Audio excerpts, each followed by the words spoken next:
Because the story and main character deal with spiritual and supernatural elements, anything fantastic or strange that pertains to Eli can be summed up thusly. We're on a mission from God. With that said, let's get started. What's not quite right with the Book of Eli? The story begins some 30 years after the nuclear holocaust. The forest Eli is in is still so contaminated that he has to be covered from head to toe and wear a gas mask. Yet he hunts and eats a hairless cat that lived in that environment.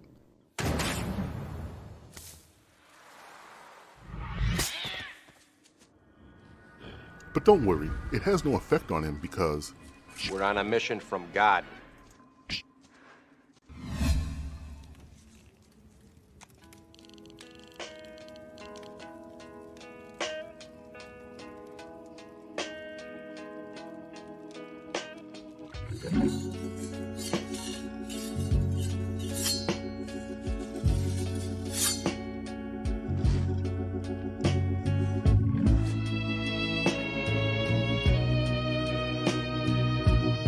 we see Eli using KFC wet naps to clean himself. Presumably these would be decades old.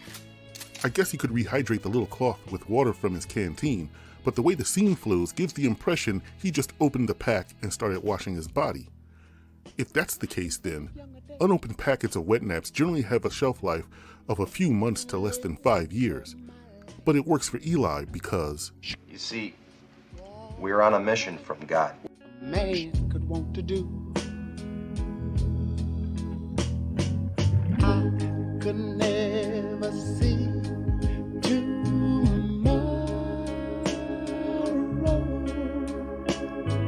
I was never told about the sorrow.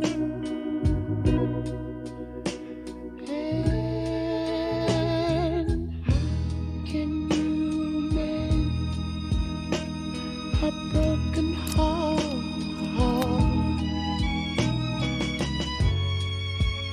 How can you stop the rain from falling down? Tell me, how can you stop the sun from shining? What makes the world go round? Fix it. Maybe if I could, but I can't. And the only good thing about no soap is that you can smell hijackers a mile off. wait. Alright, the first actual not quite right. How do you still have fat people 30 years after the nuclear apocalypse? Fuck is he eating that he can maintain that weight? I am impressed. All right, we're gonna do it the hard way.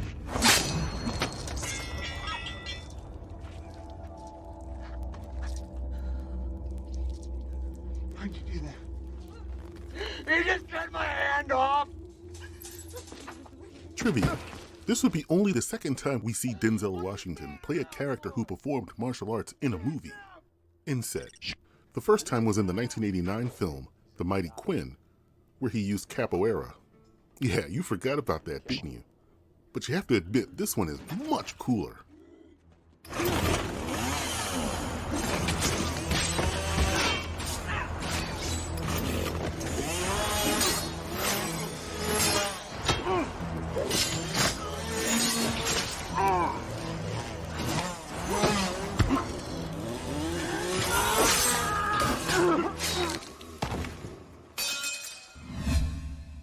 Trivia. The combat style used is a Filipino martial art called eskrima. It emphasizes weapon-based fighting with various bladed weapons, sticks, and improvised items, including a scarf at one point in this sequence, as well as unarmed techniques. Here, Eli decapitates no less than 3 people in short succession. Cursed be the ground, for our sake. Both thorns and thistles it shall bring forth for us. For out of the ground we were taken, for the dust we are. And to To the dust we shall return.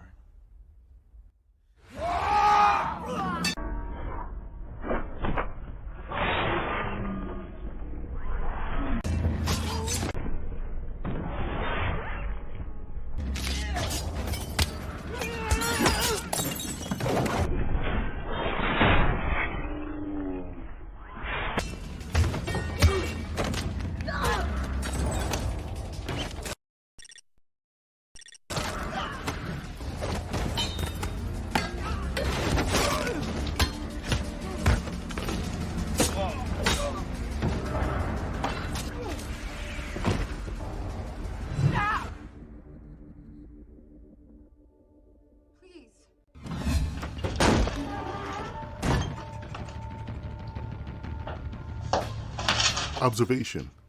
When Redridge executes the guard, the blood splatter makes a cross pattern on the wall behind him. I don't. Pause and highlight.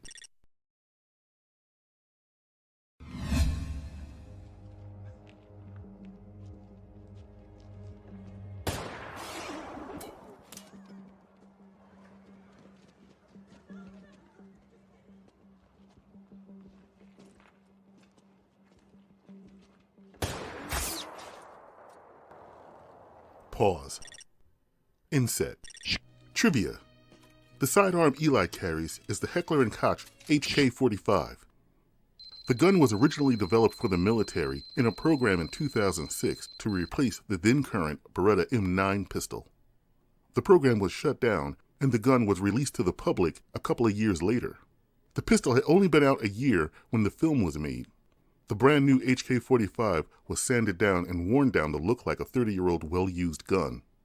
The actual pistol used in the film is currently on display at the National Firearms Museum at the NRA headquarters in Fairfax, Virginia. The gun has 10+1 in the chamber capacity. What are you standing around for? Take them out, goddammit! Take them!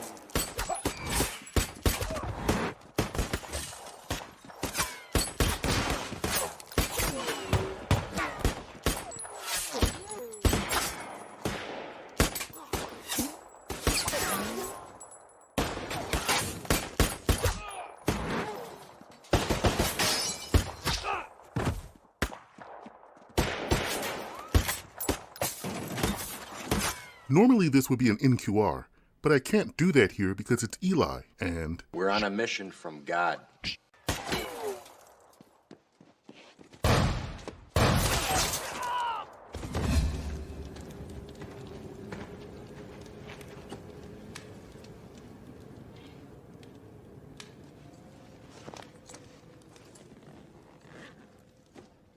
Pause.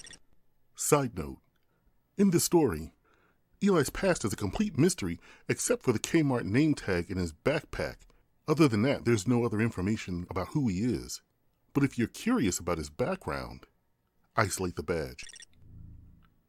On top of divine inspiration and protection, it turns out Eli comes from a long line of troubled yet noble assassins and persons of consequence. For instance, his great-grandfather, Sam Chisholm, was a United States Marshal Warrant Officer. In 1879, Chisholm led a group of men in a bloody skirmish to defend the mining town of Rose Creek against robber baron Bartholomew Bogue.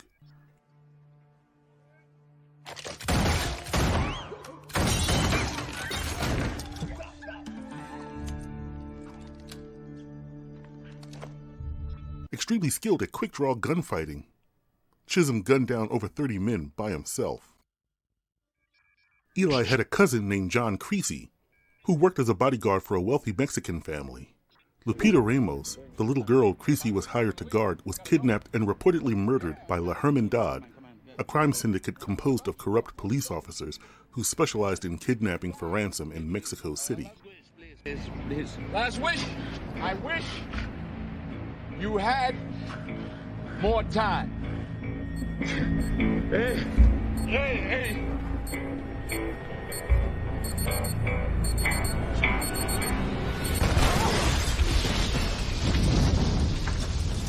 Creasy, who before working security was a mercenary and former CIA operative, single-handedly dismantled the group as well as tortured and murdered a number of people responsible for the girl's abduction.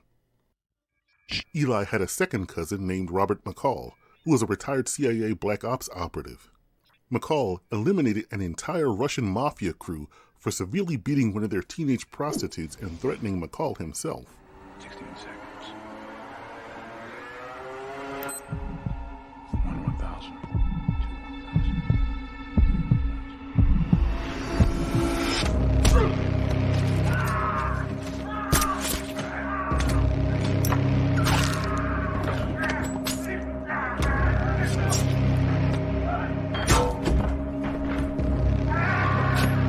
Unlike his relatives, McCall refused to own or use any firearms, preferring instead to improvise weapons around him.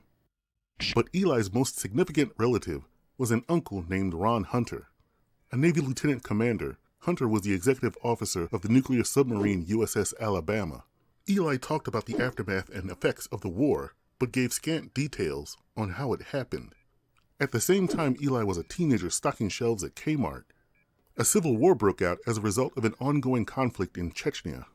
Russian ultranationalists took control of a nuclear missile installation and threatened to launch them if either the Russian or American governments attempted to confront them. The Alabama was assigned a patrol mission in the Pacific Ocean, and a power struggle between the captain and Hunter arose from conflicting interpretations of an order to launch their nuclear missiles in a preemptive first strike. Take him away. Lock him up in the officer's mess. After a brief mutiny, Ramsey confined Hunter. The lieutenant commander explained the possible repercussions of Ramsey's actions. What if Rodchenko surrendered and it's over? We launch, they see us, they launch. Our birds pass each other in the air. Boom. What do you got? Nuclear war. Nuclear holocaust. Captain Ramsey quickly launched his missiles, and the rest is history. They said that the war tore a hole in the sky. You probably heard the stories. Yeah. Tore a hole in the sky, sun came down, and burned everything. Everything and everybody. You were lucky to hole up and hide in a place like this or underground. Most people weren't lucky. As you can see, Eli may have been the last of a lineage of protectors. Okay, I totally ripped off heavy metal on that one. Now, let's get back to the review. How about some music? It's so soothing. George!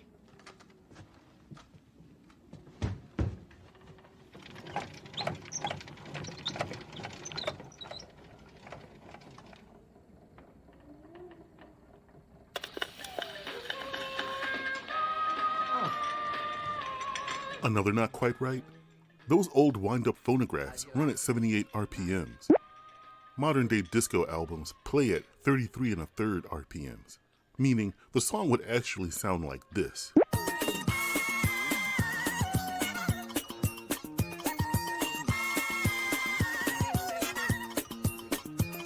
Also, the needle in the stylus of the wind-up phonograph is completely different than on a modern record player. You two have survived out here all by yourselves.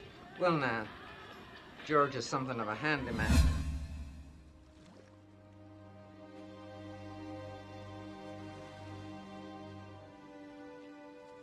Another not quite right.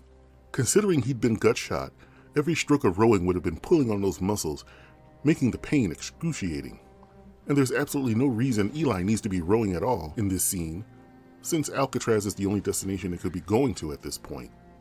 And Solara needs to get up off her ass and do some work.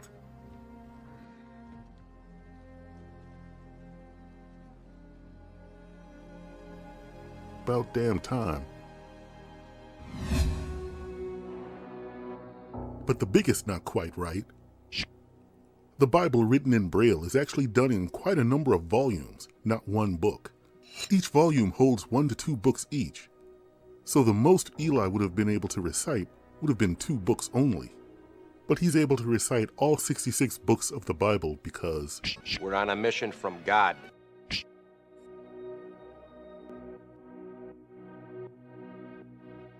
What else is not quite right? Eli recites the Bible verbatim, chapter and verse, but the pages are printed with footnote marks, something Bibles written in Braille wouldn't have. I kept the faith. And the last not quite right? When Solara begins her journey home, she's walking directly into the sun, yet doesn't cast a shadow. Maybe because We're on a mission from God.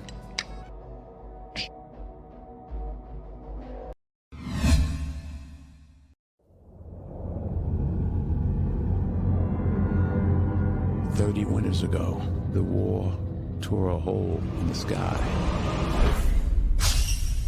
Only a few survived. Our only hope is in my hands." Take off the pack, nice and slow. Put that hand on me again, you won't get it back. The Book of Eli is Denzel Washington's foray into the lone man walks the earth subgenre, and the first time we see him perform dynamic martial arts with bloody results. Written by Gary Whitta, who would go on to co-write Will Smith's After Earth and co-develop the story for Rogue One, a Star Wars story, the Book of Eli could have been pitched as Mad Max meets John the Baptist. The movie closely adheres to the form of religious parables, with storytelling elements that include simplicity, supernatural intervention, and a last-minute plot twist, all wrapped around a fundamental belief in faith. Directed by the Hughes brothers, whose subject matter have spanned urban drama and horror, further expanded their range by tackling the post-apocalyptic genre. Cinematographer Don Burgess used monochromatic Western imagery and highly stylized camera work to maintain the moody and immersive visuals. The movie had middling success at the box office, while critical response was lukewarm, as its Rotten Tomatoes score illustrates. But in my opinion, if you love post-apocalyptic action films, The Book of Eli is a really good addition to the genre.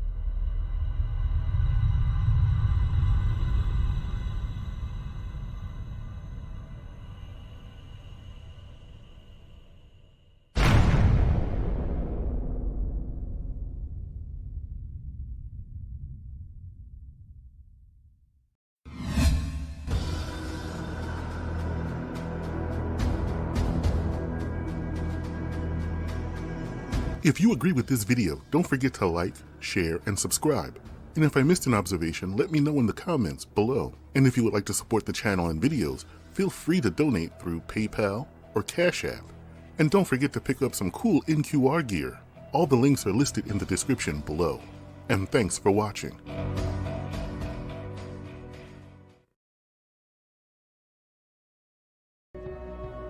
You don't have to leave, you know. You're very welcome to stay here. You'll be perfectly safe. Thank you. But this is something that I have to do.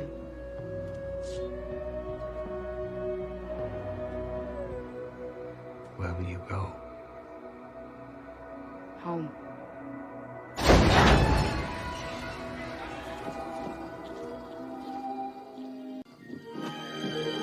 And the spirit of time is transferred across the universe to a new defender. And the power of evil is contained for another generation. And a new Terrakian is born to protect the next.